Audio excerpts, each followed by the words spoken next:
Эгер эки инсанды көрсөң, экөө бир үйдө чогуу жашаса, экөөнүн турмушу да, жашоосу да бирдей болсо, экөөнүн бирөөсү бактылуу кубанычта жашаса, экинчиси бактсыз капалыкта жашайт. Эмне себептен ушундай болот?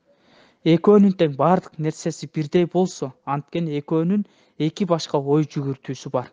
Биринчиси жакшы ой пикирлерди ойлонуп, келечекте бактылуу жашоо тууралуу пикир кылса, экинчиси кайгы капада болуп, келечекте кыйынчылыктар болот деп ой жүгүртөт. Эгерде кайгылуу, жаман ой пикир кылуу оорусу менен оорусаң, жаныңды, өзүңдүн денеңден сууруп чыгып, башка ыңгайлуу жерге барып жашап, тоолор сага алтын болуп берсе да, сен ошол жаман кайгылуу ой пикириңде кала бермексиң. Анткени башыңдагы пикирлер сенден айрылбайт. Билем, үйүңдү, машинаңды өзгөрттүң, эс алуу жайларга чыктың, той тамашаларга катыштың. Бирок ошол пикириң ошондой бойдон кала берди, ошондуктан акыбалың өзгөргөн жок. Бардык нерсени оң же терс көз караш менен кароого болот.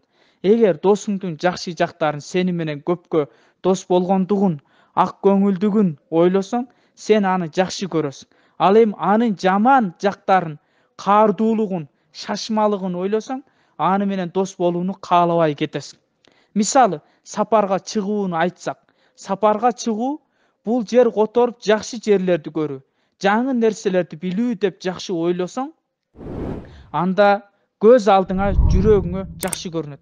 Ал эми сапарга чыгуу бул кыйынчылык, азаптуу, машакат, үйүңдөн, эл журтуңдан алыс болосуң деп жаман ойлосоң, анда сага оордук болуп, сапарга чыккың келбей калат.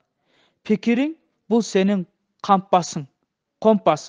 Аны кубанычка, курсанчылыкка каратсаң, ошондо жашоо турмуш сен ойлогондон да кооз жана укмуш экендигин көрөсүң.